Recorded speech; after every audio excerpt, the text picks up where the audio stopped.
Sud Radio, Berkov dans tous ses états. Coronavirus, connard le virus. Adieu, monsieur le professeur, on ne vous oubliera jamais. Merde in France, elle a façonné comme Dieu. Nous sommes en guerre.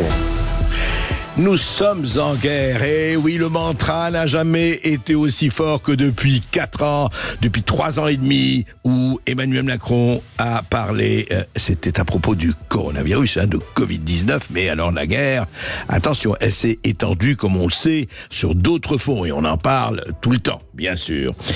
Alors aujourd'hui, écoutez, on va recevoir quelqu'un qui revient des États-Unis, et on est très heureux de le recevoir. C'est le professeur Christian Perron, l'infectiologue Christian Perron, que l'on connaît bien. Il a passé 3 jours à Washington à un colloque international sur, effectivement, ce qui se passe, International Crisis Summit, sur les mesures prises à propos de la gestion du Covid-19. Il y avait des gens d'énormément de pays, et il va nous raconter ce qui s'est passé. C'est très intéressant aujourd'hui pour savoir où on en est en 2024, en fin février 2024. La situation, et c'est aux États-Unis, pays des pouvoirs les plus glauques, mais des contre-pouvoirs les plus intéressants, que ça se passe. Et puis nous allons évidemment parler de perles, huées, bravo, comme vous savez, la réforme de l'IVG. Qu'est-ce qui se passe? Alors, la réforme de l'IVG, l'inscription de l'IVG dans la Constitution. Voilà, ça va être très bientôt, puisque le Sénat a voté assez massivement. L'Assemblée nationale, il n'y aura aucun problème. Et c'est au Parlement, réuni en congrès à Versailles, je pense que ce sera en mars, évidemment, c'est ce qu'on annonce, qui va décider de cela. Mais alors, faut-il inscrire désormais toute réforme sociétale dans la Constitution? Est-ce que c'est le rôle de la Constitution? On en parle avec Philippe Fabry. Et puis, il y aura les perles et les bravos, vous allez voir, c'est pas piquer des hannetons par rapport aux 530 CDD d'une infirmière, par rapport aux 2 enfants à 10 à 13 ans qui saccagent une école primaire. Et puis, nous allons recevoir, en seconde partie d'émission, Vincent Jauvert. Vincent Jauvert, grand reporter, ancien chef du service étranger de l'Obs. Eh bien, il a écrit un livre qui fait beaucoup parler de lui déjà, À la solde de Moscou, où il raconte les journalistes, politiques, même fonctionnaires qui étaient employés par le KGB pendant des années et des années, parmi lesquels des journalistes fort connus, dans des organes fort connus. Qu'est-ce qui se passe? Est-ce que le KGB, la CIA et autres, est-ce que c'est une tactique et une démarche très ancienne? En tout cas, vraiment à la solde de Moscou, un ouvrage passionnant. On en parle en seconde partie d'émission. À tout de suite. Sud Radio, votre attention est notre plus belle récompense. C'est vraiment agréable d'entendre une radio aussi joyeuse, même que ce soit le 7h du matin et le soir, c'est excellent. Sud Radio, parlons vrai. Ici Sud Radio. Les Français parlent au français. Je n'aime pas la blanquette de veau. Je n'aime pas la blanquette de veau. Sud Radio, Berkov dans tous ses états. Certes, on parle de l'inscription de l'IVG, on parle de la guerre Russie-Ukraine, on parle de la possibilité d'envoyer éventuellement des soldats français ou européens en Ukraine. Mais il faut aussi ne pas oublier Covid-19, la gestion du Covid-19 et tout ce qui s'est passé. 4 ans déjà, 4 ans, un peu plus de 4 ans. Christian Perron, bonjour. Bonjour André. Vous êtes avec nous. Alors je rappelle très rapidement qui est Christian Perron, mais on n'a pas besoin de le présenter. Il est professeur en maladies infectieuses et tropicales à faculté Paris Île-de-France-Ouest. Il a été de 1994 à 2020, je cite une partie de ce qu'il a fait, bien sûr. Chef du département de médecine de l'hôpital Raymond Poincaré à Garches, assistant à PHP, bien sûr. Il a été démis de ses fonctions en décembre 2020 pour ses prises de position. Il a été directeur adjoint du Centre national de référence sur la tuberculose et les mycobactéries de l'Institut Pasteur de Paris jusqu'en 1998. Il a été notamment, je le rappelle, président de la section maladies transmissibles du Conseil supérieur d'hygiène publique de France de 2000 2001 à 2007, commission maladie transmissible du Haut Conseil de la Santé publique, membre du Conseil scientifique de l'Institut de recherche de l'INSERM, et je rappelle aussi, très important, ancien membre et vice-président du groupe étage, groupe d'experts concernant la politique vaccinale dans la région Europe de l'OMS, de l'Organisation mondiale de la santé. Tout ça pour dire que tous ceux qui ont traité le professeur Perron de tous les noms en disant mais comment, il n'y connaît rien, c'est intéressant de voir d'ailleurs des gens qui ont passé 20 ans, 30 ans de leur vie dans telle ou telle spécialité, notamment à l'infectiologie, traité de tous les noms parce qu'ils ne rentrent pas dans la doxa. Mais, Christian Perron, là, vous rentrez, vous, de Washington. Vous avez assisté à une réunion qui a duré 2 jours, et cette réunion était passionnante, m'avez-vous dit. Expliquez, qu'est-ce qui s'est passé à Washington? C'était passionnant, c'est l'International Crisis Summit, ICS, ça fait la 5e édition de ce rassemblement mondial. Mais là, il y avait une énergie que j'avais pas vue auparavant. Parce que alors ça a duré 2 jours, puis après on en reparlera. Il y avait une table ronde organisée au Sénat américain le 3e jour. Dans la salle Kennedy du Sénat américain. Voilà, la salle Kennedy. C'était un endroit magnifique. Et alors pour le congrès lui-même, c'était un défilé non-stop du matin au soir de témoignages venant du monde entier. Où tous les gens sortaient berlués de 4 ans de ténèbres, où tous les peuples ont souffert, ont été mis sous cloche, avec plein de suppression de liberté, etc. Et là, j'avais l'impression de voir la lumière revenir, que les gens commencent... Et tous ces témoignages montraient que les gens étaient éveillés, ne se laisseraient plus jamais manipuler, parce que beaucoup au début ont été passifs, ont cru à ce qu'on leur racontait, les techniques de manipulation. D'ailleurs, c'était intéressant qu'il y avait des experts qui nous ont exposé en détail toutes les techniques de manipulation, aussi bien dans la fraude, dans les publications scientifiques, que dans la manipulation de la population. Et donc voilà, c'était très riche avec des gens venant d'horizons très différents. Alors justement, quels témoignages vous ont le plus frappé? Parce qu'il y a des témoignages dont vous parlez, effectivement, qui vous ont frappé, notamment des Canadiens, notamment des Roumains, notamment d'autres. Oui, alors, il y avait des choses assez scientifiques, mais sur le plan émotionnel, il y avait toutes les victimes des mesures sanitaires, mais il y avait aussi beaucoup de camionneurs Canadiens qui sont venus pour raconter ce qui leur était arrivé. C'était horrible, parce qu'il faut pas oublier qu'on les a tabassés, on a endommagé quelquefois leurs camions, Trudeau a bloqué leur compte bancaire, ils pouvaient même plus manger, ils ont vécu de mendicité à Ottawa avant de pouvoir retourner chez eux. Il y en avait qui étaient en larmes, et il y avait aussi des témoignages de policiers, d'anciens militaires qui pour avoir osé braver un petit peu les autorités, ont subi des choses horribles.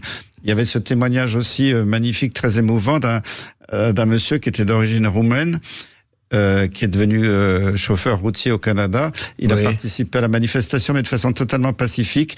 Et sur le pass sanitaire, je crois que c'était le pass vaccinal obligatoire pour les routiers. Oui. Il a dit, quand j'ai quitté la Roumanie de Ceausescu, il avait vu tout ce qui se passait qui était horrible. Il a dit, jamais plus je verrai ça dans ma vie, dans une démocratie. Et au Canada, on l'a tabassé, mais de façon très violente. Il a été blessé.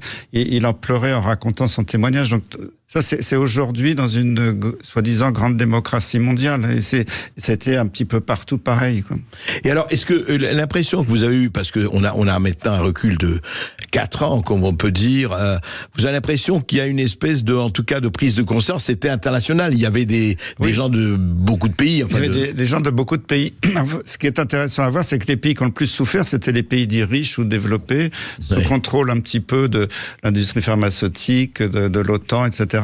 Alors que les pays en voie de développement, finalement, ont échappé à la crise, parce qu'ils n'ont pas suivi tout ce qu'on leur disait. Donc c'était très intéressant. Est-ce que les chiffres parlent là-dessus? On peut vraiment dire que les plus atteints ont été les pays riches, enfin les pays... Oui, mais déjà je l'avais dit en 2020, si vous vous souvenez, qu'il y avait autant de morts en France que dans l'ensemble du continent africain, et qu'en Afrique, la moitié des morts étaient juste dans le pays de l'Afrique du Sud. Ce qui était assez emblématique. Et puis après, ça a été démontré par la suite encore plus. Et alors justement, cette rencontre de Washington, en fait, c'était pour montrer, il y avait aussi le côté scientifique, les avancées, etc. Et par rapport comment dirais-je, par rapport aux effets secondaires ou aux effets indésirables, par rapport à la situation sanitaire aujourd'hui, vous avez l'impression, Christian Péronne, qu'il y a aujourd'hui une vraie prise de conscience? Il y a une vraie prise de conscience. Il y avait déjà les témoignages des familles qui avaient eu des victimes dans leur entourage, ce qui était en pleurs, c'était terrible. Et puis il y a eu des experts qui ont analysé toutes les bases de données sur ces effets secondaires. Donc là, les choses maintenant sont carrées, on le sait. Ils essayent de cacher tout ça, mais ça, on peut pas cacher éternellement des données aussi effrayantes. Et là maintenant, je vois bien qu'ils sont un petit peu aux abois, les autorités de tous ces pays, parce qu'on voit. Moi, j'ai fait surtout mon topo, je l'avais axé sur les fausses données dans les publications scientifiques et même sur les articles scientifiques totalement frauduleux. Et d'ailleurs, Emmanuel Darle et Vincent Pavant, qui a représenté la France, ont fait une très belle présentation sur comment on pouvait manipuler les chiffres dans les articles médicaux. Donc voilà. Et là, qu'est-ce qu'on voit depuis quelques mois? On voit fleurir sur tout un tas de publications médicales dont le contenu est faux. On a pu le démontrer pour plusieurs. Parce ne rappelons même pas le Lancet et compagnie. Oui, alors je citerai pas de nom parce qu'après c'est des gros mots dans les médias. Mais tout le monde sait qu'il y a eu le Lancet était la première. Le premier scandale où il y avait vraiment des données totalement fabriquées sur ordinateur et là ça continue, on le voit sur les traitements précoces, sur les produits expérimentaux et oui, parce qu'en ce moment on voit bien qu'ils essaient de se justifier à tout prix. Je crois même que l'agence du médicament européenne, enfin j'ai pas totalement vérifié, est en train de se dire c'est pas de notre faute, c'est les gouvernements qui ont pris les décisions. Alors je suis pas encore allé dans le détail de ce qu'ils ont dit, mais on commence à voir que chacun essaie de... Il y a un rétropédalage là. Ils se renvoient la patate chaude. Hein. Ouais.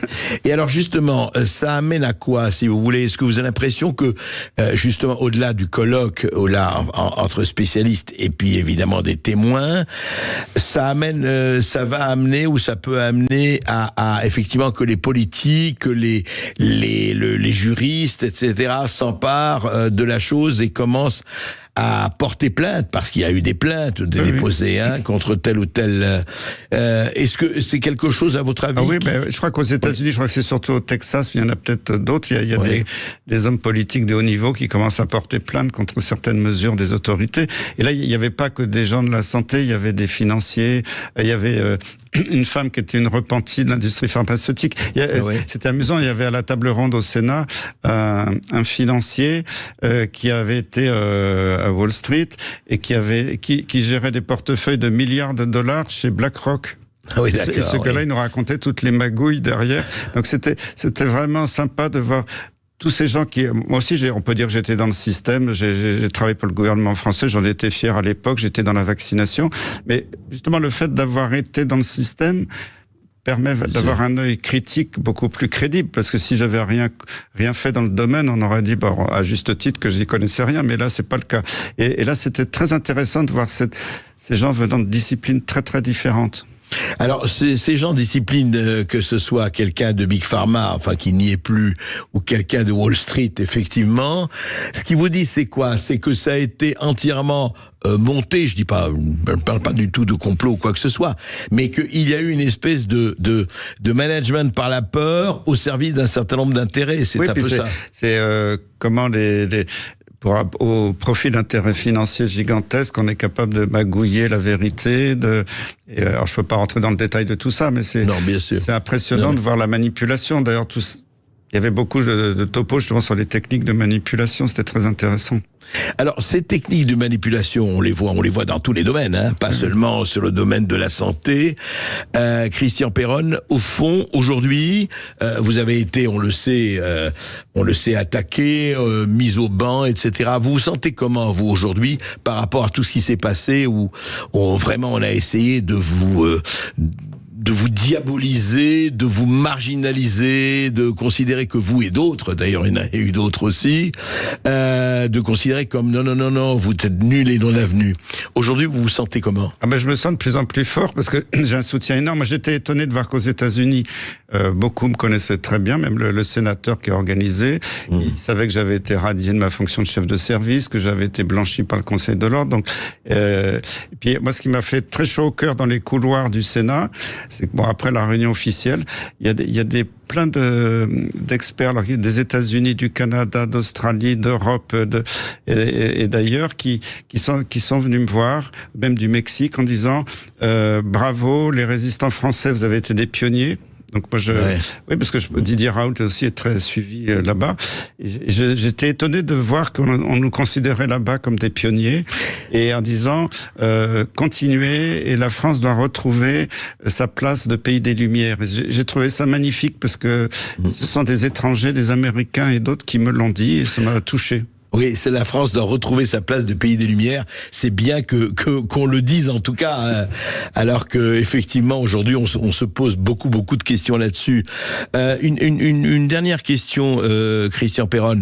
Vous comptez évidemment continuer le combat? Ah ben bien sûr. Mais juste un petit mot, parce que c'était très important dans les débats, le fameux projet de traité de l'OMS.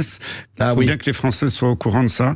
Alors c'est quoi ce traité de l'OMS? Le traité de l'OMS, c'est que M. Tedros, le directeur de l'OMS, et puis je pense les gens qui sont derrière, parce que c'est Bill Gates qui finance beaucoup l'OMS actuellement, et ils veulent que l'OMS soit au-dessus des nations.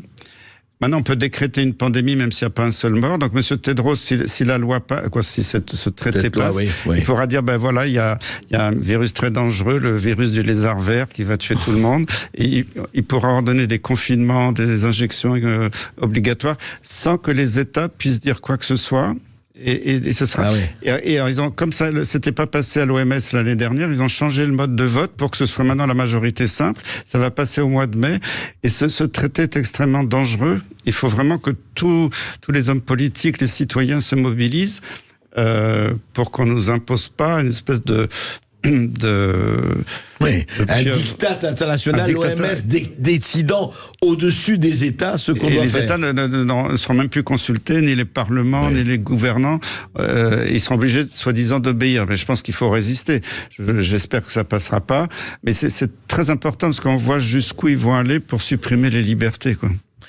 Merci Christian Perron, et merci on continuera beaucoup, évidemment à bénéficier de vos avis. Merci. Merci professeur Perron d'avoir été avec nous. On marque une courte pause sur Sud Radio.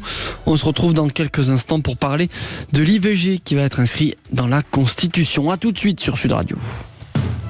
Sud Radio Berkov dans tous ses états. Appelez maintenant pour réagir 0826 300 300. Ici Sud Radio. Les Français parlent au français. Les carottes sont cuites. Les carottes sont cuites.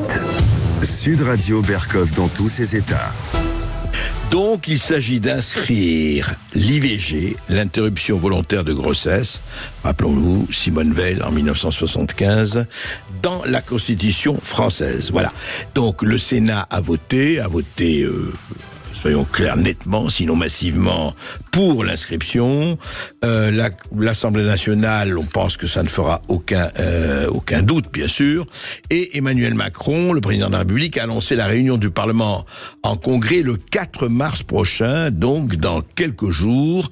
Une majorité des 3/5 sera nécessaire pour entériner la constitutionnalisation du droit à l'avortement. Tout le monde s'attend à ce qu'il n'y ait aucun problème. Mais peut-être que le problème n'est pas là. Il ne s'agit pas d'être, évidemment, de contester l'IVG.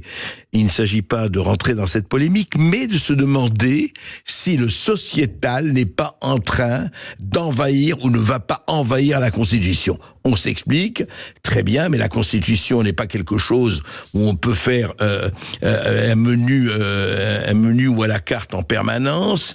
Et est-ce que demain, d'autres enjeux, la GPA peut-être, ne vont pas, des personnes et des personnalités ne vont pas demander son inscription à la Constitution?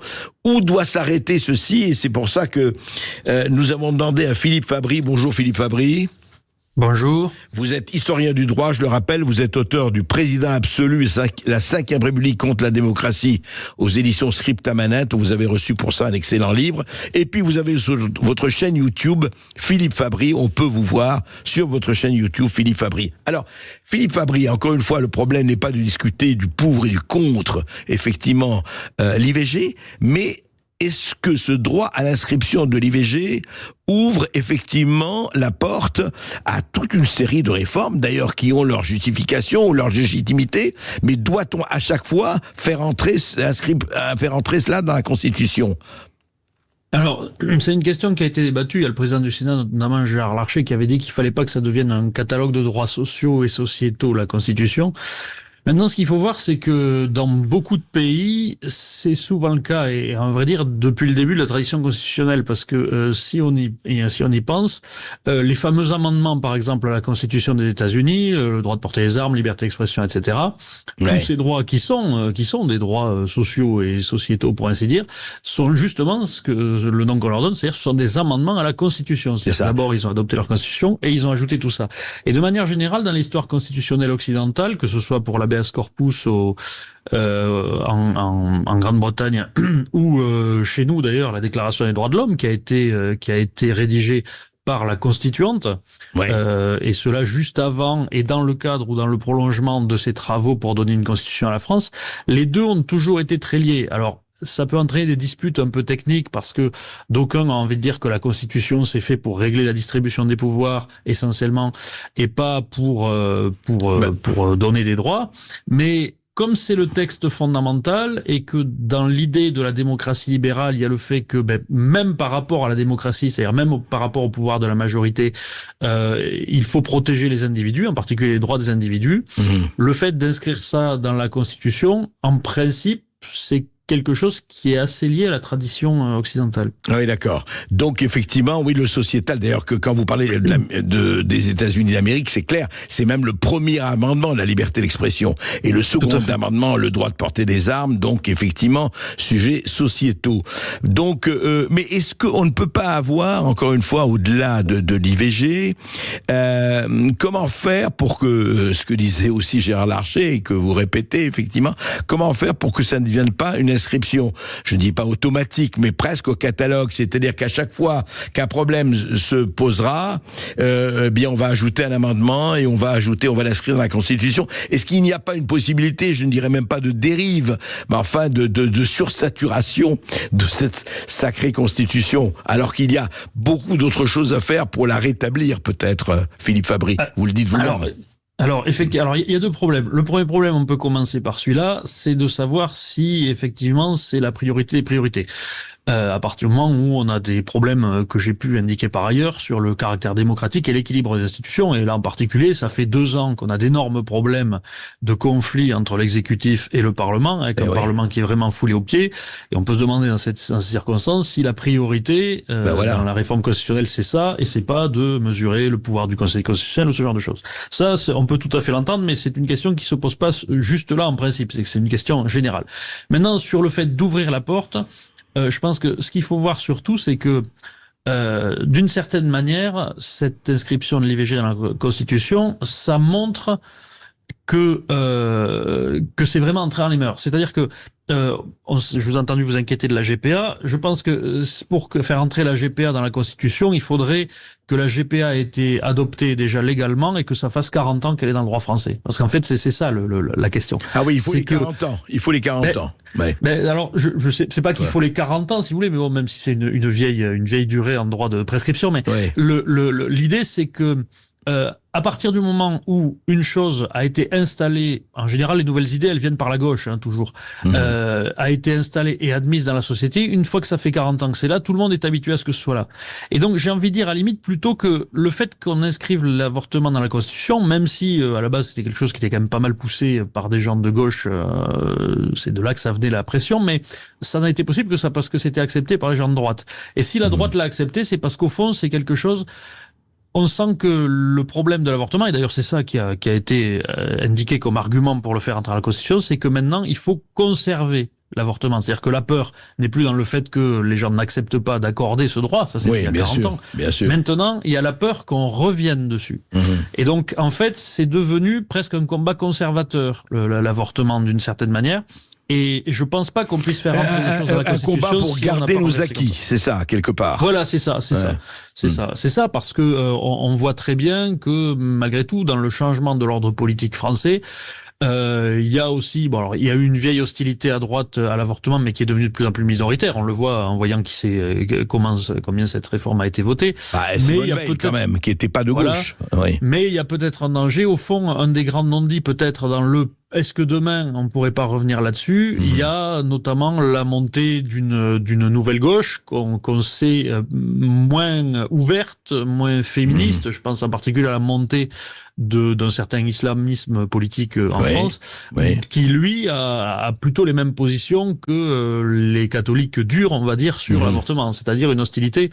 Et donc dans le futur, à mon avis, c'est plutôt de là que ça viendrait, plutôt qu'une espèce de retour de bâton de droitard contre l'avortement qui, clairement, les votes l'ont montré, et le montrera sans doute encore lundi, n'est pas tellement en danger. Mais Philippe Fabry, juste un mot, c'est-à-dire au-delà de la gauche et de la droite, effectivement, vous avez raison, on voit très très bien qui s'oppose et qui, effectivement, regimbe à cela. Mais au-delà de la gauche et de la droite, moi, ce qui me paraît peut-être, encore une fois, en tout cas poser question, c'est que demain, je ne sais pas, mettons par exemple que vous allez avoir, je pense au wokisme ou autre, en disant, alors je vais évidemment très loin, en disant oui, mais nous, par exemple, voilà, le transgenre, le transgenrisme, le changement de sexe au moment où on veut, etc., tout ce qui agite effectivement l'opinion, même si c'est une minorité depuis déjà une dizaine d'années.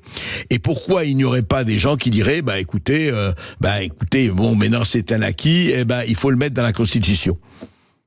Alors, ça serait possible. Pour ça, il faudrait qu'effectivement ce soit un acquis, et que ce soit un acquis qui est suffisamment vieilli, j'ai envie de dire. Donc c'est pas impossible, si vous voulez, au strict plan théorique, que dans 40 ans, il y ait des gens qui veuillent mettre, la condamnation de la transphobie ou quelque chose comme ça. Même si en principe, il y a déjà des choses qui vont dans ce sens sur les discriminations en raison de l'orientation sexuelle, etc. Mais enfin, mettons, des choses qui iraient plus loin ou qui seraient plus contraignantes pour une partie de la population dans la Constitution. Pour ça, il faudrait que ça ait suffisamment vieilli. Véritablement. D'ailleurs, c'est ça que... Vous voulez dire, c'est la durée, le plus important, je vous écoute, effectivement, Philippe Fabry, le plus important, c'est la durée. Il faut une certaine durée, ou une durée parce certaine. Que c'est ça qui permet d'habituer suffisamment le corps politique, et je pense que ne sont intégrées finalement à la Constitution que les choses dont on estime qu'elles font relativement consensus. Et donc c'est des choses qui nécessitent que le temps soit suffisamment passé pour que tout le monde se soit habitué à ça. Mais alors je me retourne vers vos préoccupations, Philippe Fabry, vous en avez écrit des livres là-dessus, c'est que justement, en attendant, on ne s'occupe plus du fait qu'il y a des failles béantes, en tout cas que la Constitution ne fonctionne plus. Je ne rappellerai pas, vous en avez parlé par rapport au rapport entre l'exécutif et le législatif, sans parler du judiciaire. On voit très bien, et je ne parlais pas du 49.3 en coup de rafale Kalachnikov, que déjà, est-ce qu'on ne pourrait pas commencer à s'occuper un peu de remédier à ces failles ou à ces trous dans la raquette? Alors, je pense qu'il faudrait, mais d'ailleurs, il y a des plans pour ça. En tout cas, il y a des velléités. Bruno Retailleau, encore l'autre jour, expliquait qu'il y avait plusieurs congrès qui étaient prévus dans le futur. Alors, je pense que LR ne voulait pas polluer, ils ont eu peur du coup politique, ne voulait pas polluer le congrès sur l'avortement avec ce sujet-là. Mais il y a d'autres congrès qui viendront probablement dans les prochains mois. D'ailleurs, ce qui n'est jamais arrivé, mais enfin, il devrait y avoir une série de congrès, ou peut-être des congrès concentrés. Ce serait nouveau, parce qu'il faut changer. Très nouveau. Parce qu'il faut changer le statut de la Nouvelle-Calédonie, il est prévu de changer le statut d'autonomie de la Corse, et il est prévu de changer de travailler sur la question du droit du sol à Mayotte.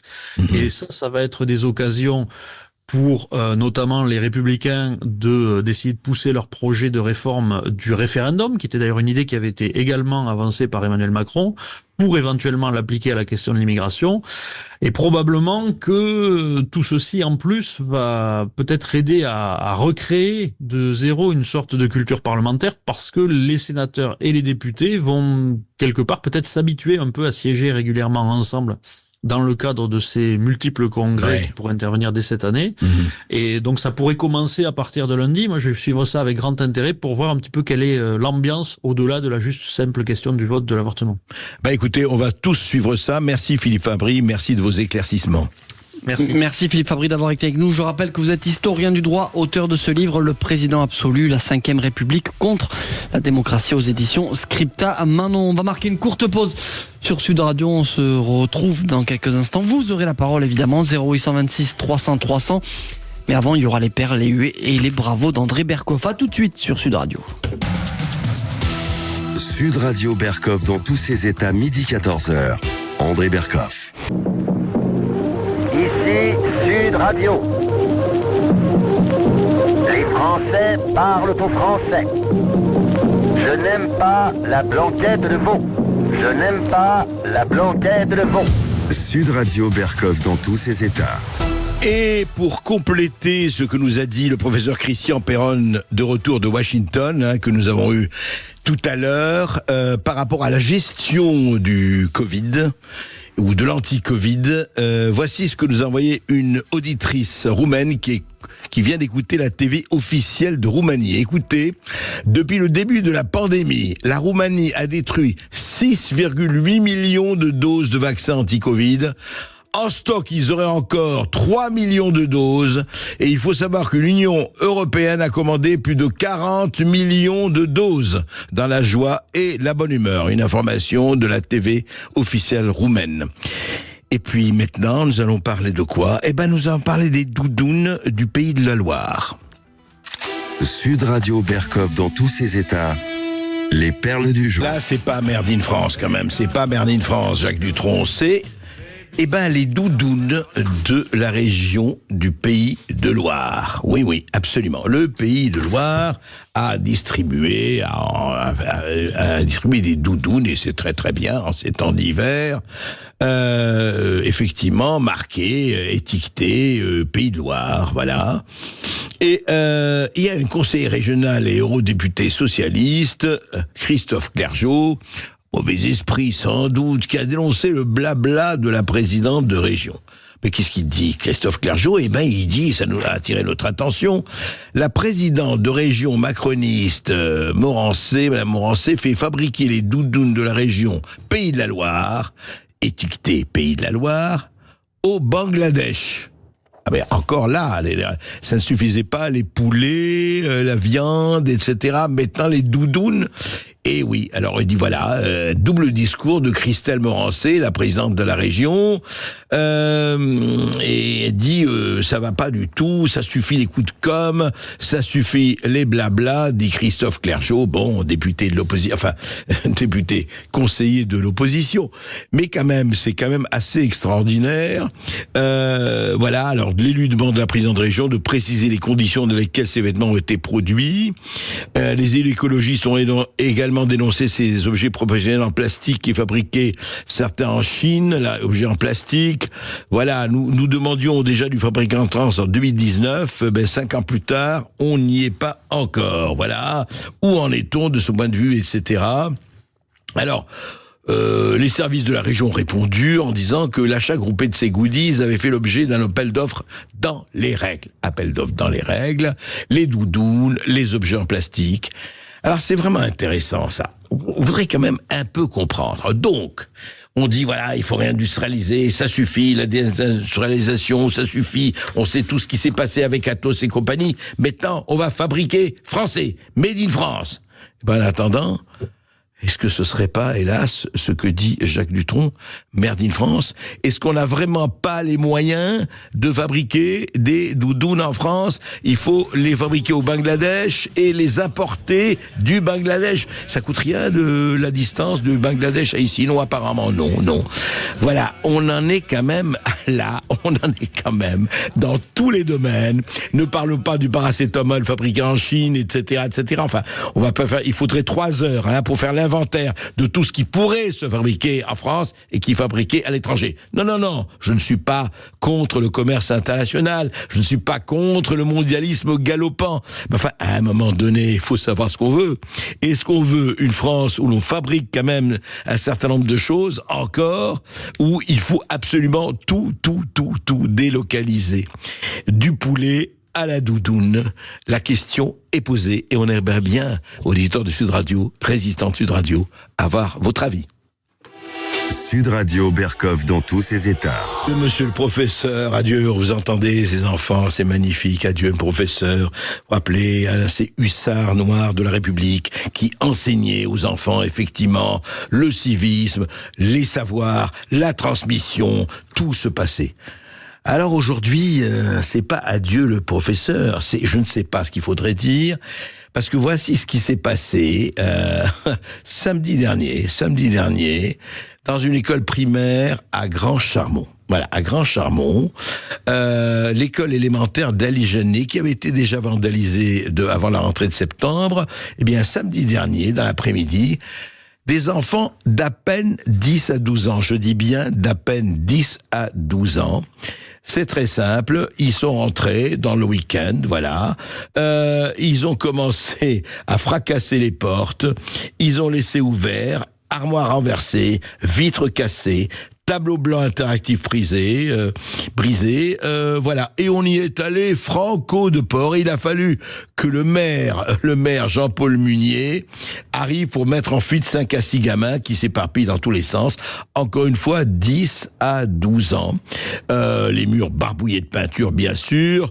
Comme ce que font certains écologistes au musée du Louvre ou ailleurs. Enfin, c'est intéressant parce que ça veut dire que ce n'est plus adieu le professeur, c'est aller, on vous conchit, vous lissez vos professeurs, on vient, on vandalise, on salit et on s'en va. Voilà.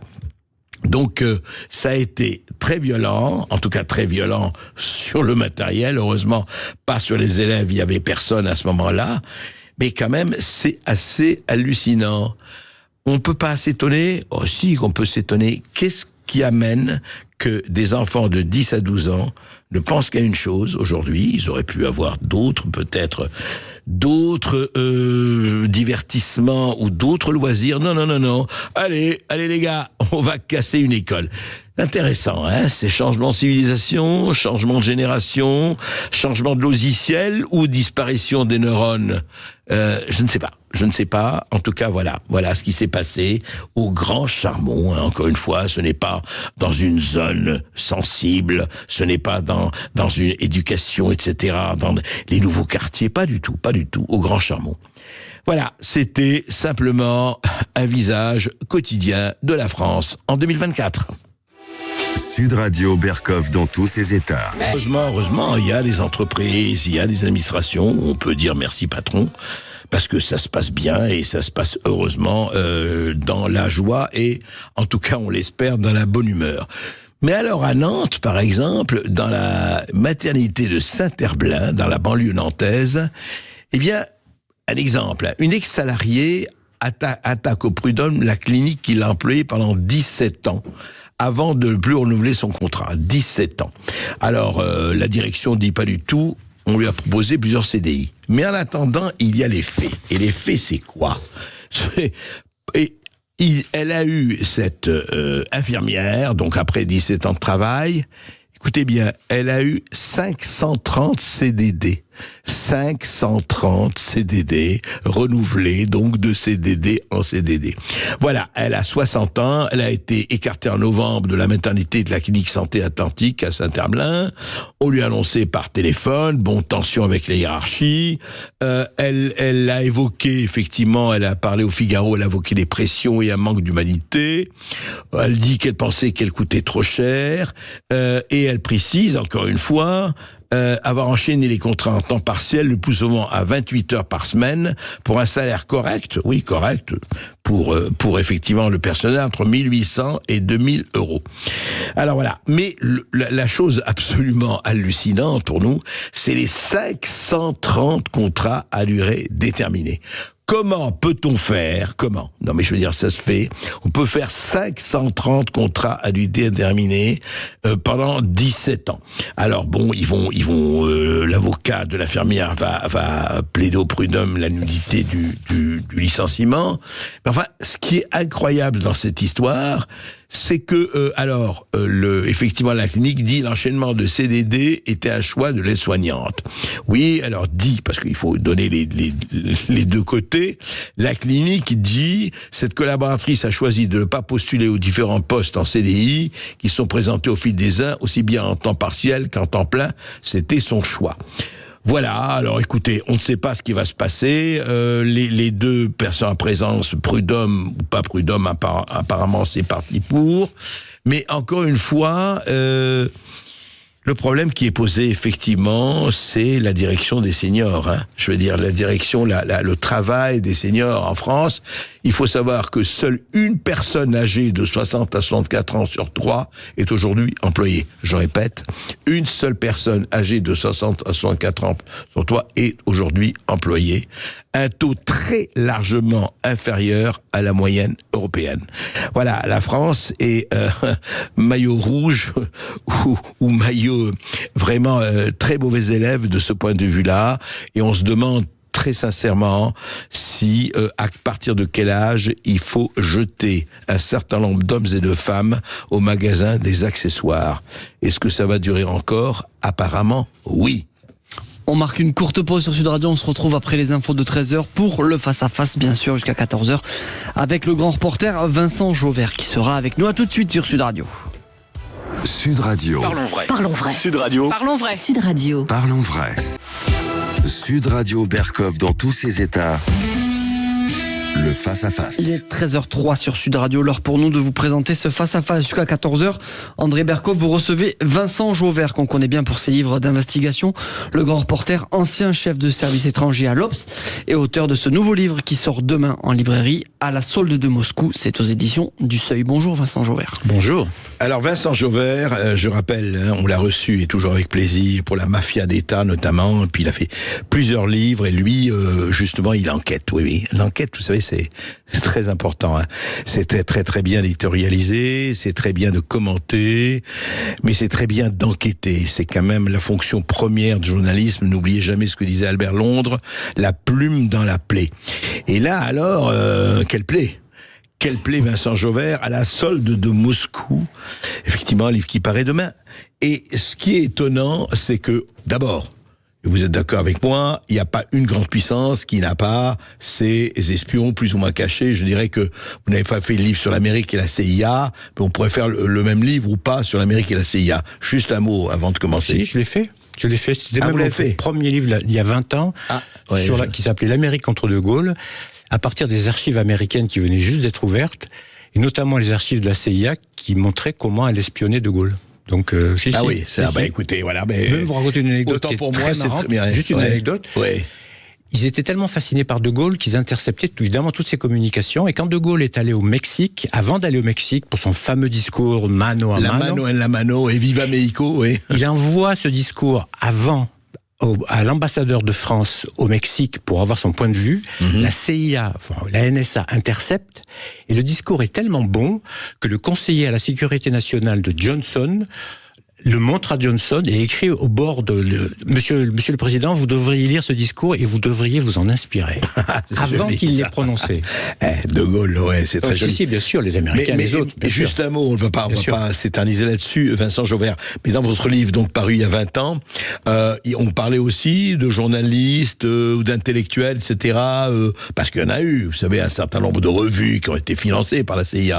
Vous en parliez ? Non, mais je révélais l'existence encore plus importante d'une taupe qui était au Quai d'Orsay pour la CIA au moment de la sortie du commandement intégré de l'OTAN, qui était le directeur des pactes, c'est-à-dire l'équivalent à peu près aujourd'hui du directeur politique. D'accord. Donc, il y avait des taupes, bien sûr, de la CIA, évidemment. D'accord. Alors, justement, parlons maintenant de ce livre, La solde de Moscou, qui, effectivement, c'est un thriller, hein.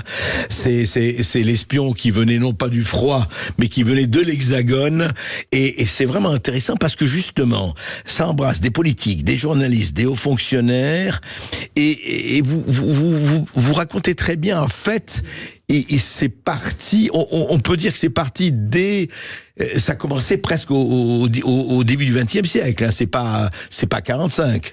Mais vous avez choisi depuis 45. Là, oui, parce que Ma source, ce sont les archives d'un service secret, du seul service secret qui a ouvert toutes ces archives de l'Est, c'est la STB, c'est-à-dire les services tchécoslovaques, qui en fait... C'est votre source, ça, c'est la source première, et en gros, c'était la filiale tchécoslovaque du KGB, soviétique, et donc ça date de 45, pas avant, puisqu'avant le bloc de l'Est n'existait pas. Et vous êtes alors, non, juste pour rappeler, comment vous êtes tombé dessus ?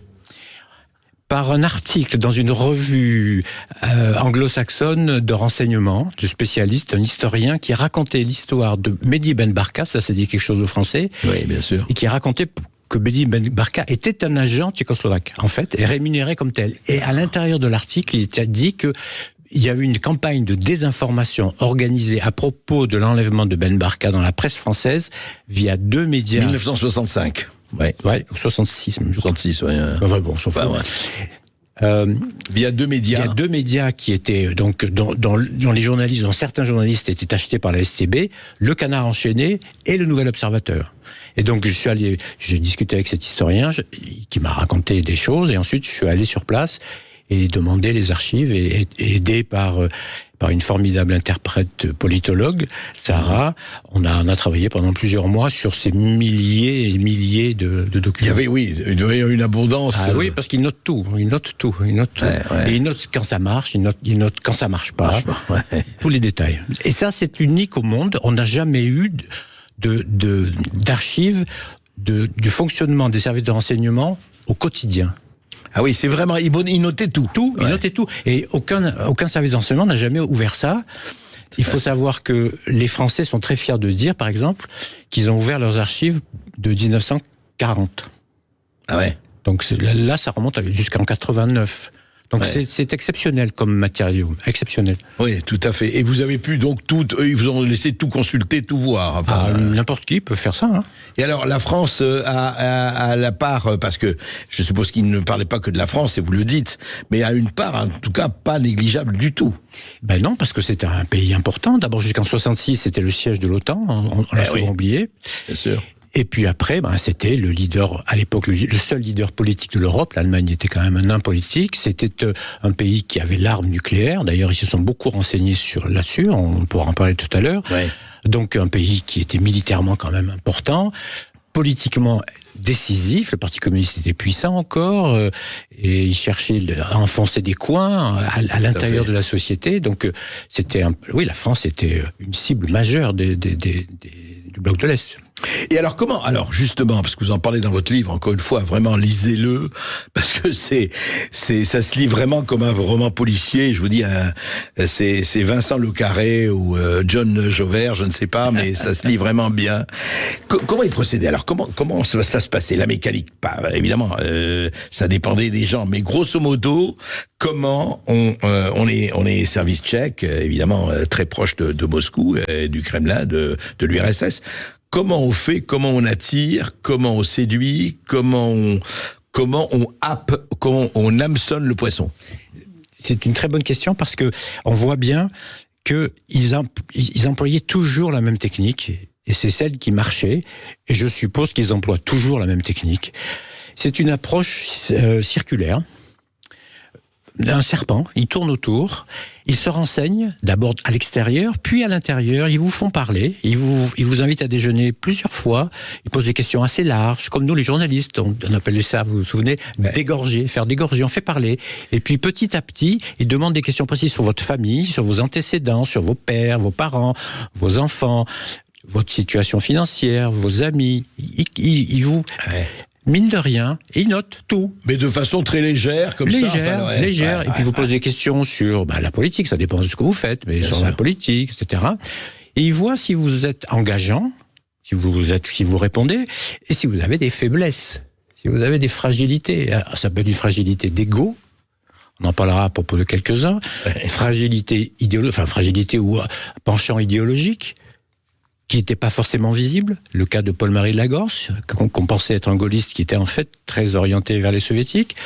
Si vous avez des relations sexuelles que vous ne voulez pas revendiquer, il cherchait beaucoup ça. Et puis, il y a un moment...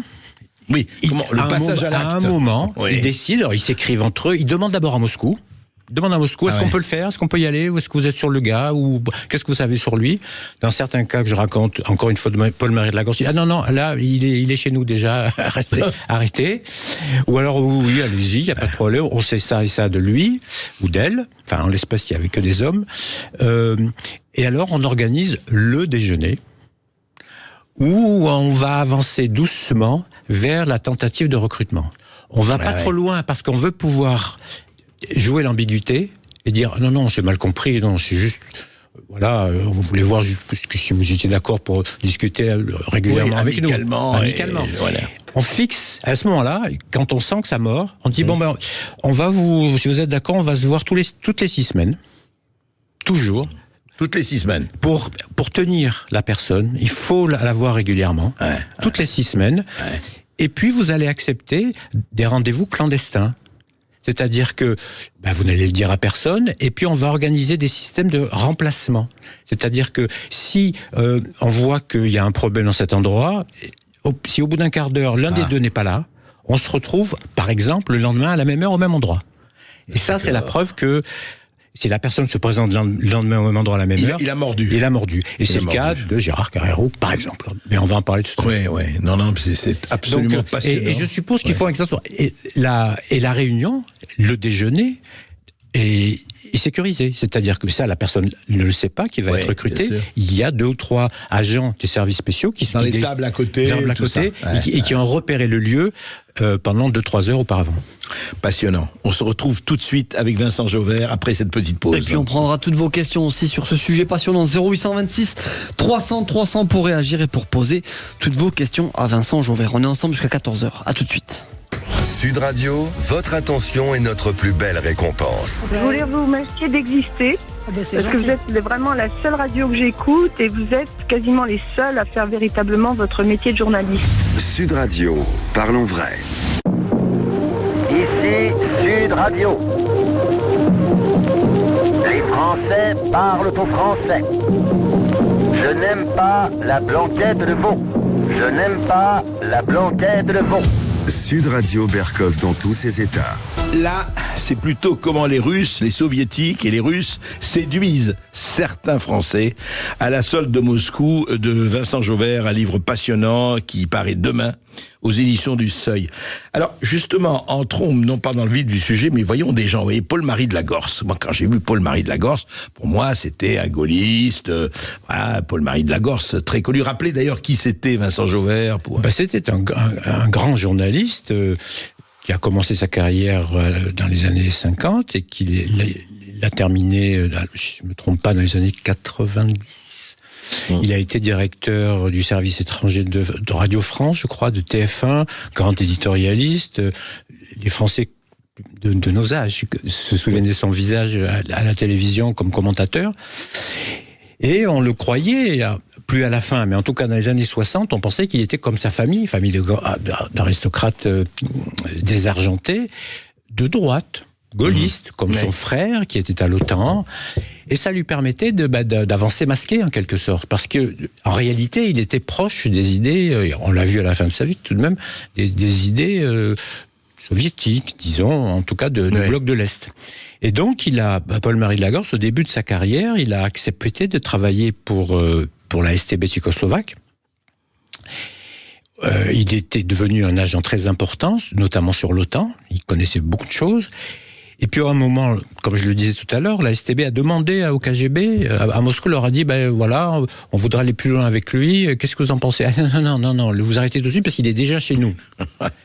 Et il était d'ailleurs, non pas au KGB, mais à ce qu'on appelle le GRU, c'est-à-dire le service de renseignement militaire. Depuis longtemps? Depuis le début, en 1960, je crois, je me souviens plus exactement, mais dans ces eaux-là. Enfin, oui. Jusqu'à quand est-il resté? J'en sais rien, puisqu'évidemment, les archives du KGB ou du GRU, elles, sont fermées à double tour par Poutine. Bien sûr. Mais probablement, il est resté un certain temps parce qu'il avait besoin d'argent. Voilà, lui c'est le cas type de la personne qui avait besoin d'argent. Il le disait d'ailleurs tout à fait ouvertement à ses officiers traitants et qui ont payé régulièrement. Là, à l'époque, c'était quelque chose comme 2000 francs, je crois, par mois, ce qui devait être le double du SMIC. Ouais. Plus des primes, toujours des primes. Ouais. Et c'était le renseignement militaire. C'est ça. Et parce que, notamment, il avait un frère, et puis il avait cette image du gaulliste aristocrate qui, évidemment, ne pouvait pas trahir la France. Il aurait pensé, oui. Et qui trahissait la France. Alors, quelqu'un d'autre que j'ai connu, moi, comme rédacteur en chef de l'Express, je rappelle, dans les années... Allez, ça ne nous rajeunit pas, mais dans les années 72 à 75, je crois, en tout cas. Moi, j'ai quitté l'Express en 75. Philippe Grimbach. Ouais. Alors ça, c'est intéressant. Très proche de Giroud, très proche de tout le monde, très proche des milieux à la mode. Enfin, Grimbach, très dandy, un peu. Alors, Grimbach, le cas Grimbach n'a pas été révélé par moi, mais par l'Express, quelques jours avant que je sorte le livre. Et c'est une très belle enquête de l'Express sur leur ancien patron.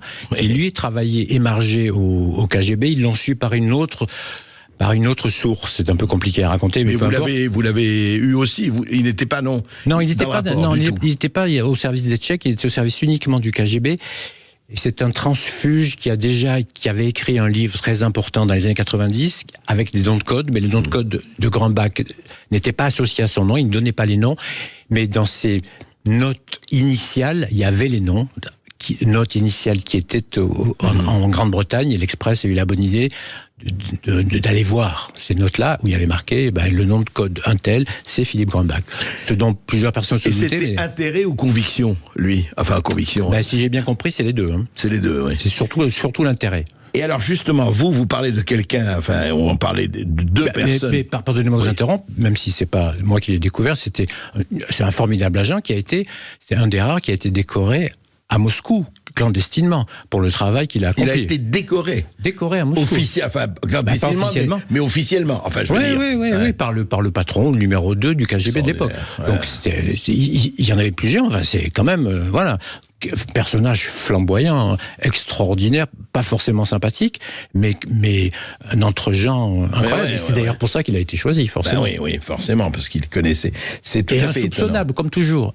Les meilleurs sont ceux qui sont absolument insoupçonnables. Personne n'y pense. Par exemple, alors vous parlez d'un journaliste du Nouvel Obs, lui qui apparemment avait besoin d'argent, Albert Paul Lantin. Oui, alors lui, il était soupçonnable en ce sens que c'était un homme de gauche qui était très engagé dans le combat anticolonial. C'est lui qui avait fait l'intermédiaire entre, et c'est comme ça qu'il a pu avoir les informations, entre l'Élysée de Gaulle et le FLN. Donc personnage qui est très engagé, ancien résistant. Et donc les gaullistes de gauche, ceux qui étaient les plus engagés en faveur de la décolonisation de l'Algérie, lui parlaient en n'imaginant pas une seconde que c'était un agent. Et donc il a eu accès à des informations notamment nucléaires sur l'avancement, ou plutôt le non-avancement de la bombe H, des travaux de la bombe thermonucléaire française qu'il a livré aux Tchèques, donc aux Soviétiques, et en ce sens-là, il a livré des informations militaires très importantes. Et justement, alors lui, c'était quoi? Parce que, comme vous dites, c'est pas parce qu'on est à gauche qu'on va devenir espion tchèque ou du KGB. Bien sûr. Alors, qu'est-ce qui le motivait? L'argent. L'argent. Ah oui. Lui, il était rémunéré au départ. Il disait qu'il n'était pas bien payé au Nouvel Obs. Il disait qu'il n'était pas bien payé au Nouvel Obs. Et à un moment, il était payé 800 francs, et il demande 1000 francs par mois, et son officier traitant écrit franchement, ça serait normal d'aligner son salaire avec notre agent de je ne sais plus quel journal, ça se fait en France, et puis il faudrait, je vous jure que c'est vrai, il faudrait l'équivalent du 13e mois. C'est magnifique, oui. Et les RTT, quoi. Pas encore les RTT, mais le 13e mois, oui. C'est pas mal, Albert. Et alors, l'autre flamboyant, quand même, le Canard enchaîné, journaliste du Canard enchaîné, qui ne connaît pas, pour ceux qui je vous parle d'un temps que les moins de 30 ans ne peuvent pas connaître, mais enfin, Jean Clémentin. Ouais, Jean Clémentin, maintenant. À l'époque, il était rédacteur en chef politique. Puis il est devenu rédacteur en chef tout court, et celui qui a vraiment lancé le Canard enchaîné sur l'enquête, sur la révélation, donc personnage central du Canard enchaîné, qui était un agent de la STB, et lui aussi, pour de l'argent. Au départ, idéologiquement, il était à droite. Et d'une famille très à droite même, et puis il est allé en Indochine, et là il a vu les désastres de la colonisation en quelque sorte, ou les drames. Il s'est rapproché du Parti communiste, de Libération de l'époque, c'est-à-dire rien à voir avec Libération d'aujourd'hui, qui était compagnon de route. Et on s'en est pas aperçu, mais il est resté, et à ce moment-là, la STB l'a recruté. Et il a fait passer, non seulement il informait de la même façon sur son entourage, de Gaulle, etc., par exemple, il avait accès au médecin qui avait opéré de Gaulle de la prostate. De la prostate, hein. Donc, important de savoir est-ce que c'est cancéreux, où ça en est, etc. Et donc, il informait là-dessus. Et puis, il a fait passer plusieurs fois de faux articles. Des articles dictés par la STB. Ou dans le Canard ? Dans le Canard. C'est ce qu'on racontait. Et on voit d'ailleurs, l'article final imprimé dans le Canard, et puis on voit dans les archives le brouillon en tchèque. Incroyable. Par exemple, alors c'était un peu compliqué, mais c'est intéressant parce que je suis sûr qu'ils continuent à faire la même chose, évidemment. Il fallait enfoncer le clou entre la France et l'Allemagne. Donc ils avaient inventé un faux testament politique du chancelier Adenauer disant qu'il fallait embêter la France, quelque chose comme ça, qui était totalement faux. Et ça permettait de créer un coin entre la France et ça n'a pas vraiment marché, en fait, là, à l'époque. Mais alors, lui aussi, l'argent, et lui aussi, donc pendant très longtemps, quand même, ça. Oui. Jean Clémentin. Oui, jusque dans les années début des années 70, et il a commencé en milieu des années 50. Ouais, longtemps. Il a pu payer sa maison, comme ça. Oui. Et il n'a pas voulu me parler. Quand j'ai sorti l'affaire, j'ai sorti l'affaire d'abord dans le Nouvel Obs, dans l'Obs, et il est mort entre-temps. D'accord. Il n'a pas voulu vous recevoir à ce moment-là. Ni lui, ni son fils. Alors, parlons de quelqu'un qui est encore en activité, disons Gérard Carrérou. Gérard Carrérou, Europe 1, TF1, un peu partout, et qui a d'ailleurs très vivement protesté contre votre livre et vous-même. Alors, Gérard Carrérou, qu'est-ce qui s'est passé ? Eh bien, Gérard Carrérou n'était pas un personnage important à la STB. Comme je le dis, il n'était pas agent.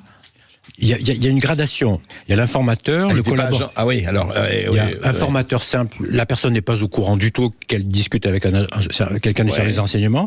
Le collaborateur de confiance qui commence à entrer dans la clandestinité, mais il n'est pas sous les ordres. Il n'est pas forcément censé savoir qu'il a en face de lui quelqu'un du service de renseignement. Et puis il y a l'agent qui est totalement aux ordres et qui est payé. Lui, il était au milieu. Il savait qu'il avait affaire.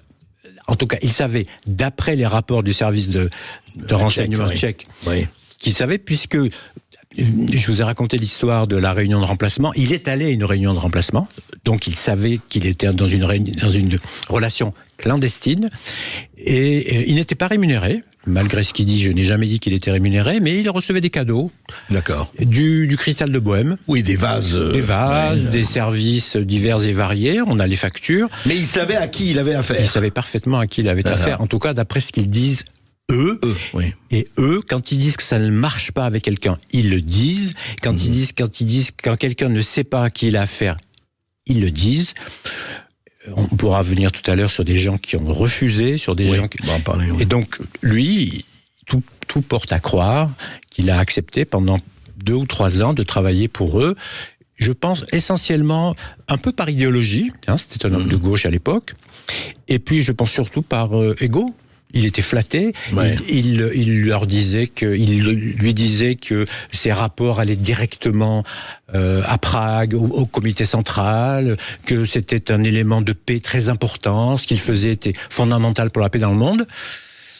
Je pense que c'est un des éléments. Peut jouer, c'est clair. L'ego se joue, certainement. Oui. On continue à en parler, c'est passionnant, avec Vincent Jauvert à la solde de Moscou, non pas Vincent Jauvert à la solde de Moscou, on pourrait le dire, non. Je plaisante, je galège. Après cette toute petite pause. Et vous aurez la parole 0826 300 300 pour poser toutes vos questions. À tout de suite. Sud Radio Berkov dans tous ses états. Appelez maintenant pour réagir 0826 300 300. Ici Sud Radio. Les Français parlent au français. Les carottes sont cuites.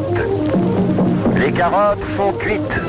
Sud Radio Berkov dans tous ses états. Quel portrait, quel dîner de tête à la solde de Moscou, le livre de Vincent Jauvert.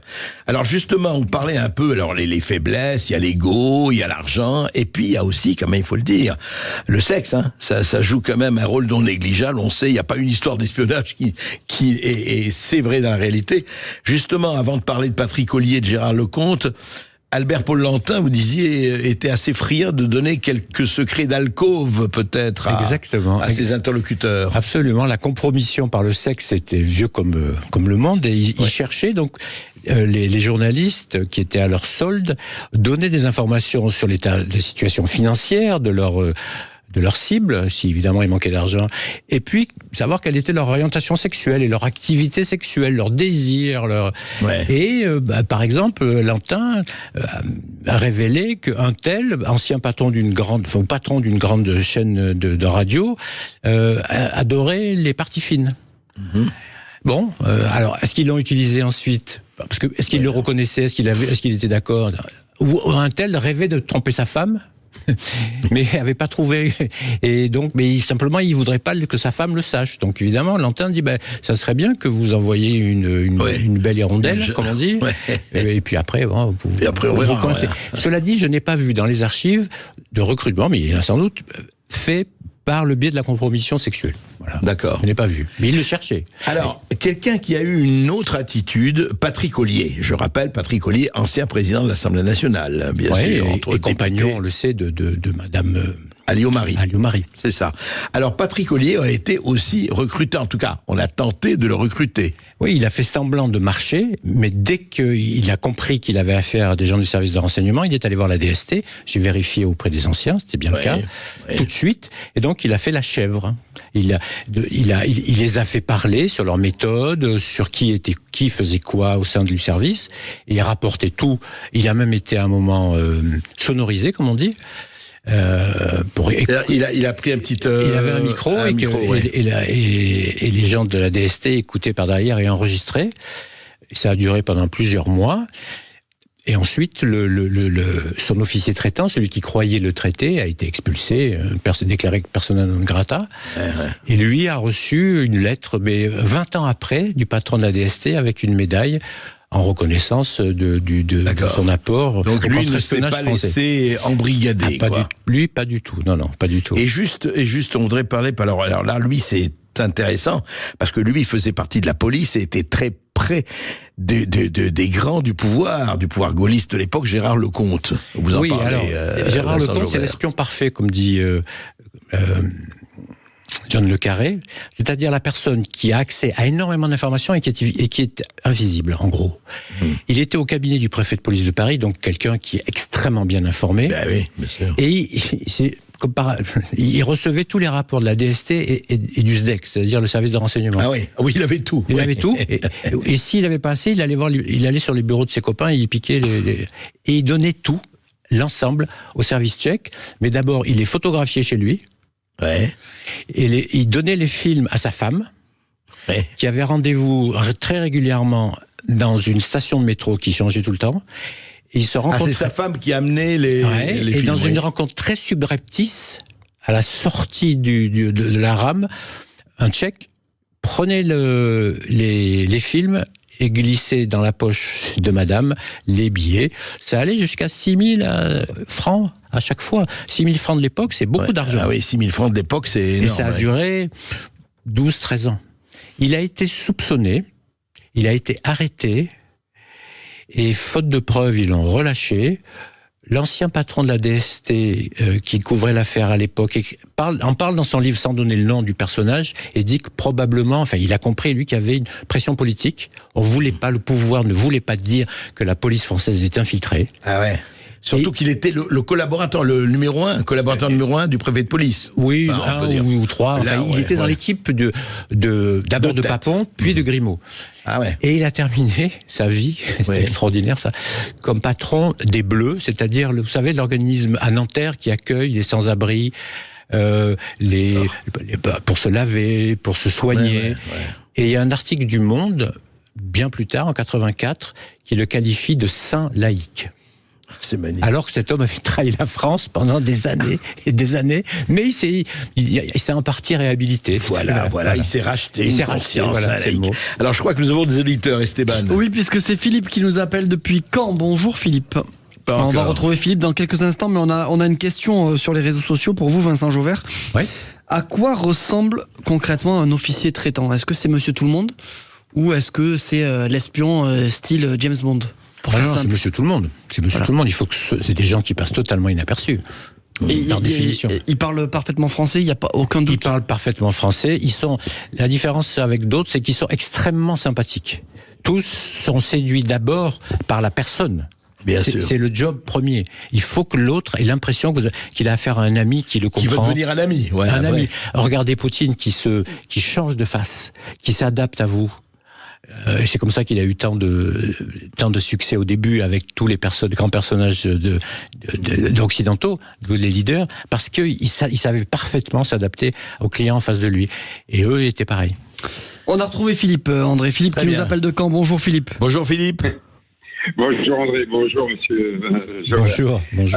Alors, d'utilité publique, hein, j'ai lu le livre donc à Mafia d'État. Je recommande à tous les Français auditeurs de le lire.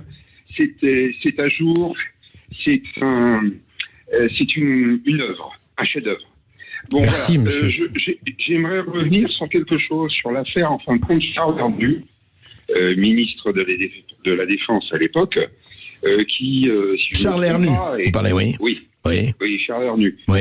Je pense que Vincent Jauvert est informé sur son cas. Alors, je ne sais plus si il était impliqué dans les renseignements, les groupes de renseignement de l'Est ou pas, à ce sujet-là. Et j'ai une autre question concernant le gouvernance Mitterrand. Mais là, c'est inversement proportionnel, on va dire. Des gens comme Papon et comme Bousquet ont collaboré. Est-ce que Mitterrand, dans ce cadre-là, s'en est servi, ou les services de renseignement s'en sont servis? Voilà. Vincent Alors, Jauvert. pour la deuxième question, je ne sais pas du tout. Ouais. Je ne sais pas. Ils n'étaient pas au pouvoir. Hein. Papon était au pouvoir était membre du gouvernement sous Giscard. Donc, mais je ne sais pas. Quant à la première question sur Charles Hernu, alors il y a quelques années, l'Express avait sorti toute une affaire sur ce que Charles Hernu disait je crois que c'était au service de l'Est roumain. Et moi, derrière, j'avais sorti ce que Charles Hernu disait aux Américains, puisque les archives étaient ouvertes aussi, et il leur disait exactement la même chose. C'est bien. Donc, je ne sais double service. Je ne suis pas. Je pense que ça fait partie des gens qui étaient flattés. Je ne crois pas qu'il ait jamais trahi, mais je peux me tromper. D'accord. Une question, parce que nous n'avons pas là tout de suite une question, Vincent Jauvert, par rapport à tous ces gens, etc.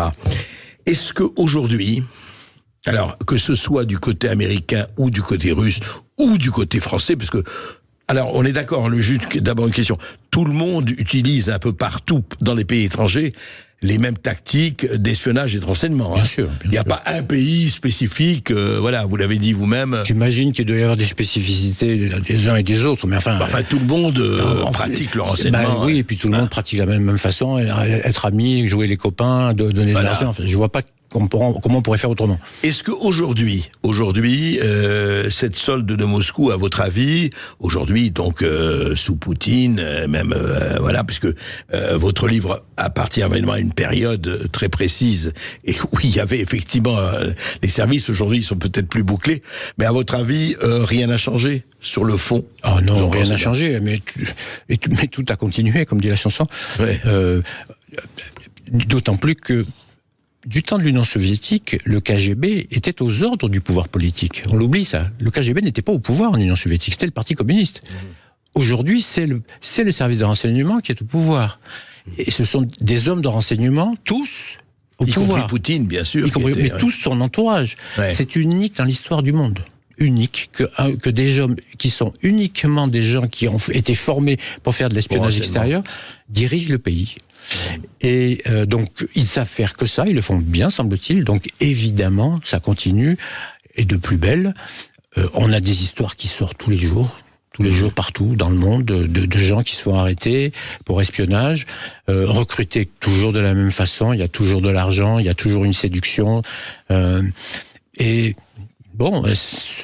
vu la tension internationale d'aujourd'hui, connaître le niveau d'armement et de préparation et d'intention surtout, c'est crucial pour Poutine, évidemment comme de l'autre côté. Simplement, c'est plus facile pour les Russes parce que quand même nos territoires sont largement plus perméable que la Russie.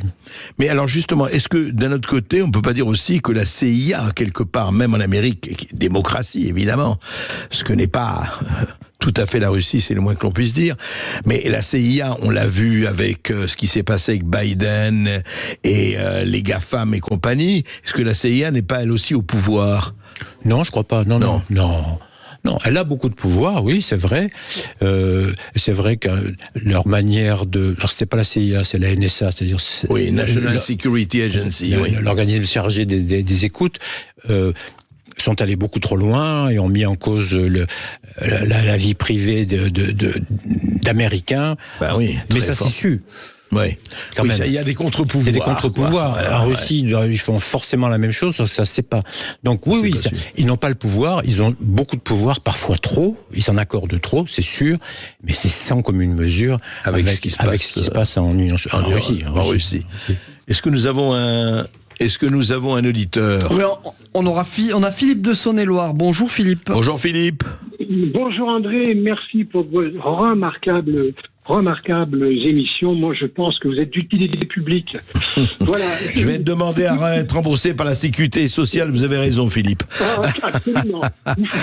Alors, dites-moi, allez-y, Philippe, allez-y. Alors, tout à l'heure, vous venez de dire que, par exemple, en parlant de la Russie et que le renseignement est au pouvoir et que c'est le seul cas. Ah non, George Bush père était l'ancien directeur de la CIA. Donc, vous avez eu l'ancien directeur des services secrets qui a été président des États-Unis. Voilà. Ouais. Oui, c'est un peu vrai, ça. Oui, c'est tout à fait vrai, mais d'abord, c'était donc, le renseignement aux États-Unis est bien entendu très très proche du pouvoir. Il est non, c'est vrai. Non, simplement ce que disait Vincent Jauvert, et je crois il y a des contre-pouvoirs aux États-Unis. On le sait plus facilement, disons. Voilà. Oui, on dit pas que c'est mieux ou même bien. Oui. Et puis il y a aussi le fait que George Bush effectivement avait été directeur de la CIA, mais ce n'était pas un officier de carrière d'une part de renseignement, et d'autre part autour de lui, il n'y avait pas que des gens issus du service de renseignement. Autour de Poutine, il n'y a que des gens issus du service de renseignement. J'imagine qu'il a quand même les Lavrov et compagnie ne sont pas tous que du renseignement, non Lavrov peut-être pas, non, mais tous les autres, oui. Enfin, il suffit de. Oui. Non, mais c'est clair que effectivement c'est un autre, en tout cas c'est un autre système, ça c'est clair. Il y a une question quand même, Vincent Jauvert, que vous posez dans votre livre quand on le lit. Quand même, pardonnez-moi de vous interrompre. Du temps de George Bush, quand il était à la CIA, il y avait une grande enquête public sur l'activité de la CIA pendant les dernières années, notamment leur intervention scandaleuse au Chili ou ailleurs. Ouais. Vous verrez pas ça à Moscou. Oui, c'est plus compliqué. Pas tout de suite, en tout cas. Il faut attendre le rapport Khrouchtchev ou Solzhenitsyn pour que ça bouge. Exactement. Juste un mot, Vincent Jauvert, plus qu'un mot d'ailleurs.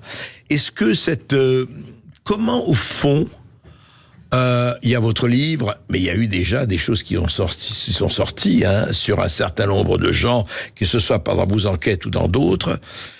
Est-ce qu'il y a eu sanctions ? Est-ce qu'il y a eu réaction, etc. quand on regarde maintenant avec un peu de recul? Votre livre, il sort demain, donc c'est encore trop tôt. Mais quand même, sur un certain nombre de ces personnages dont on a entendu parler, vous-même, vous avez fait des enquêtes là-dessus, est-ce qu'il y a eu des réactions, des sanctions ou pas? Sanctions, non, il y a prescription. C'est la prescription de 20 ans, je pense. Ouais. Donc c'est plus ancien que ça. Même pour Monsieur Carrero, largement, il y a 40 ans. Donc voilà, tout est dit, il y a prescription. D'ailleurs, je pense qu'une des raisons pour lesquelles ils ont ouvert, les Tchèques ont commencé à ouvrir, c'est en 2008, c'est 20 ans après, c'était 20 ans après la fin. Donc les risques d'implication judiciaire étaient inexistant. En revanche, on pourrait imaginer que certains... Mais du point de vue de société, laissons la justice de côté, comment les gens ont réagi par rapport à Tétén Espon pas bien. Je veux dire que je pense que le Canard enchaîné, par exemple, a un peu souffert de la publicité négative faite par l'affaire Clémentin. Je veux dire aussi qu'ils n'ont pas très bien réagi. Pour M. Carrero, je ne sais pas ce que ça va donner.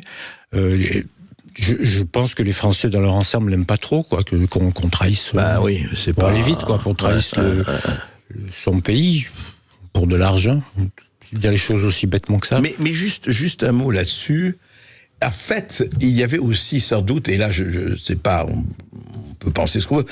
C'est vrai que quand on est pour une cause, par exemple, je pense à la cause du communisme, beaucoup de gens se disaient il faut aider l'URSS à l'époque à gagner, puisque c'est l'avenir de l'humanité, le prolétariat mondial. Donc ils le faisaient en toute bonne foi et peut-être en toute sincérité idéologique. Ceux qu'on a cités, je suis pas sûr, franchement. Non, pas ceux-là, mais d'autres, oui, c'est vrai. Mais bon, ça peut expliquer. Ça peut donner des circonstances atténuantes, mais reste que trahir son pays, c'est trahir son pays. Certes. Je ne vois pas comment on peut le dire autrement. En théorie, les services de renseignement, d'ailleurs de l'Est, faisaient attention de ne pas recruter des gens du Parti communiste. Ah ouais. Parce qu'ils étaient tellement encadrés, surveillés, qu'ils ne le faisaient pas. En réalité, ils le faisaient, parce qu'il manquait quand même d'informateurs. On peut croire à un idéal, mais sans forcément trahir son pays. Enfin, alors, une question quand même, pas de femmes ? Pas de femmes ? Mais non, mais où sont les Mataharis ? C'est logique. Non, attendez, là, les Mataharis, c'est de l'autre côté. Là. Ça, c'est pour aller... Non, je dis où sont... Il y aurait pu avoir des Mataharis côté français ou européen. Il y en avait, il y a les hirondelles qu'on met dans les lits des diplomates et autres. Mais non, mais c'est simplement que les femmes n'avaient pas de position de pouvoir à l'époque, ni dans la presse, ni dans la politique, ni dans l'administration, ni nulle part. Je crois que c'est aussi simple que ça. C'est ça. On va marquer une courte pause sur Sud Radio et après on prendra tous vos appels au 0826 300 300. À tout de suite. Sud Radio Berkov dans tous ses états, midi 14h. André Berkov. Ici Sud Radio. Les Français parlent au français. Je n'aime pas la blanquette de veau. Je n'aime pas la blanquette de veau. Sud Radio Berkov dans tous ses états. Toujours avec Vincent Jaubert et André Berkov, et nous avons Guy qui nous appelle depuis Paris. Bonjour Guy. Bonjour Guy. Bonjour monsieur André Berkov, bonjour monsieur Jaubert. Bonjour. On vous écoute Guy. J'ai été chimiste pendant plusieurs années au CEA dans un laboratoire de recherche appliquée et j'ai été surpris de l'indifférence, voire même de la naïveté concernant la sécurité. J'ai eu plusieurs cas où il a fallu que j'intervienne, notamment ce monsieur qui est un grand mathématicien, qui a sa fille qui fait partie du paraclub. Nous sommes en réunion de paraclub un soir et il vient me voir, il me dit Guy, je sais plus où j'ai mis ma voiture parce qu'il avait été trépané, il avait eu une opération. Donc on se met à la recherche de sa voiture et je le vois transpirer à grosses gouttes. Je lui dis mais qu'est-ce qui se passe? Il me dit il y a ma sacoche dans la voiture. Il dit dans la sacoche qu'est-ce qu'il y a? Il y a des dossiers confidentiels. Moi j'ai été accrédité au secret confidentiel comme lui. Voilà, donc on a réussi à retrouver la voiture, la sacoche, et je l'ai donc raccompagné au CEA pour qu'ils remettent des dossiers ultra confidentiels au coffre. Voilà, ça c'est un exemple. On a eu un stagiaire indien qui n'a pas arrêté de photocopier toutes les parutions internes et qui a rempli des malles complètes pour les envoyer en Inde. Et quand il est revenu au centre de Bombay, il a fait paraître toutes les parutions internes en se les accaparant. Voilà, et ce sont devenus des brevets pour le centre de recherche de Bombay. Voilà. Oui, Guy, ça arrive assez souvent. Ça arrive assez souvent. Vous avez ce monsieur qui vient d'être surpris, il a perdu son ordinateur. Ce monsieur qui fait partie de la sécurité, ingénieur sécurité pour les Jeux Olympiques. Pour les Jeux Olympiques. Oui, on a entendu ça. Il y a une histoire, si je peux intervenir. Ça ne doit pas arriver. Il y a une histoire qui. Oui, mais ça arrive. Oui, mais non. Il y a une belle histoire qui a à voir avec les Russes. Vous allez voir. Au début des années 90, les Russes ont inventé un système. Ils ont vu dans une petite annonce un jeune mathématicien ou physicien chercher à donner des petits cours. Et cet homme-là, ce jeune homme-là, travaillait au CEA. Au CEA, même au CEA militaire, à la DAM, la direction des applications militaires. Ouais. Et donc les Russes ont dit, oui, écoutez, quelqu'un s'est présenté pour prendre des cours. Il le payait largement, et puis petit à petit, il a demandé des notes plus précises. Et à la fin, ce garçon-là a donné tous les rapports officiels, les rapports secrets sur les essais nucléaires français. Et il a été arrêté, il était en prison pendant plusieurs années, il est sorti il n'y a pas très longtemps. C'était les Russes qui faisaient ça. Donc vous avez raison, monsieur, au CEA, pendant un moment, ils faisaient pas assez attention. Oui, il y a eu sûrement, Guy, effectivement, beaucoup de choses comme ça, et ça, c'est les trous dans la raquette, c'est les mailles du filet, et ça arrive... C'est que nous sommes un pays libre, avec des gens qui ne sont pas forcément toujours comme ça, sur les dents, ils devraient l'être un peu plus, sans doute. Mais ce qui est intéressant, d'ailleurs, il y a un livre à écrire, alors le troisième livre, celui-là, je pense pas que vous l'ayez écrit, c'est La France-Afrique. Non, je connais rien du tout à l'Afrique. Oui. Non, parce qu'il y a eu un certain nombre d'attractions, séductions intéressantes là-bas aussi. Mais sans doute. Là, on est plus dans l'action clandestine plutôt que dans l'enseignement, je crois. Et dites-moi juste un mot. Alors justement, Vincent Jauvert, un autre fil rouge intéressant. Est-ce que les gens qui travaillaient, vous savez, comme il y a eu le Pen Club qui était pro-CIA et compagnie américain, est-ce que les Russes ont subventionné, je ne parle pas du Parti communiste, etc., bien sûr, français, etc., mais des revues, des publications, des recherches intellectuelles, enfin des recherches de conférences pour drainer un certain nombre, soit d'intellectuels, soit de chercheurs ou tout ça, ou pas, à votre connaissance? Il y a un cas qui a abouti à l'emprisonnement de quelqu'un qui s'appelait Charles Pathé, à la fin des années 70, je crois, qui avait une petite lettre confidentielle, mais qui était assez lue. Et qui était clairement... il a été pris en flagrant délit de recevoir de l'argent d'un officier traitant russe, soviétique, donc il a été mis en prison. Et puis il y a le cas d'André Ullmann dont je parle qui avait la Tribune des Nations. Ça, c'était une publication assez importante dans les années 50 et 60, totalement financée par le KGB. Lui-même, donc, est travaillant pour le KGB. Et ben, il est mort, il a jamais été inquiété. Et la publication s'est poursuivie probablement sur financement du KGB jusqu'au début des années 80. Oui, mais c'était quand même marginal. Enfin, celle-là, elle était lue dans les cercles quand même diplomatiques, donc ça jouait un rôle. C'était pas fondamental. La CIA, effectivement, en Europe, a eu beaucoup plus de résultats, je pense. En fait, quand on lit votre livre, à la fin, on se dit, non pas du tout le tous pourri, évidemment pas, parce que ce serait trop facile et puis simpliste, total, mais quand même, la tentation de l'argent, des gros sous, des euros, des dollars, des pétrodollars, on le voit aujourd'hui avec les Émirats et tout ça, qu'est-ce qu'elle est forte dans les hommes et les femmes d'influence. Oui, bien sûr. Oui, il n'y a pas que les hommes et les femmes d'influence, on est tous sensibles, je pense, à l'argent. À un moment, il faut comprendre que quand on met le doigt dans un engrenage, qu'on ne pourra plus l'enlever, quoi. C'est ça le truc, ils n'y pensent pas au début. Ça fait partie des gens qui considèrent sans doute qu'ils sont intouchables dans une certaine mesure, qu'on jamais on viendra les embêter. Ah oui, et effectivement, le sentiment d'impunité. Et effectivement, en France, du fait que les pouvoirs publics ne voulaient pas faire savoir que la France était infiltrée comme les autres pays parce qu'on était soi-disant en meilleure relation avec les Russes et que ça ne plaisait pas aux Américains, il fallait pas que ça se sache qu'on était aussi infiltrés que les autres. Et donc effectivement, on était assez tranquille lorsqu'on travaillait, à moins de travailler sur des affaires militaires très précises, donc vraiment du top secret, on était assez tranquille de ne pas être embêté au final par les autorités françaises. Alors on pourrait se poser la question, mais c'est vrai, je le dis, c'est ce que disait un jour Jacques-Laurent Bost, un critique de cinéma qui a été secrétaire de Sartre pendant un moment. Il disait, j'ai travaillé 3 semaines pour France Dimanche, il faut bien vivre, mais au bout de 3 semaines, je n'en voyais plus la nécessité. Oui, donc, on peut se poser quand même la question. C'est lui qui parlait des yeux dactylographes, c'est ça? C'est ça, absolument. En tout cas, vraiment, lisez À la solde de Moscou de Vincent Jauvert. C'est absolument passionnant. Ce sera sur Netflix dans 2 ans. Hein. J'espère, oui. J'espère. Ça sort, c'est publié aux éditions du Seuil. Ça sort demain en librairie À la solde de Moscou. Merci beaucoup, Vincent Jauvert, d'avoir été avec nous. Merci à vous. André Berkoff, on se retrouve demain avec Céline Alonso en direct du Salon de l'Agriculture, de 12h à 14h. Et puis tout de suite, c'est Brigitte Lay sur Sud Radio. À demain. Sud Radio. Sud Radio. Parlons vrai. Parlons vrai. Sud Radio. Parlons vrai.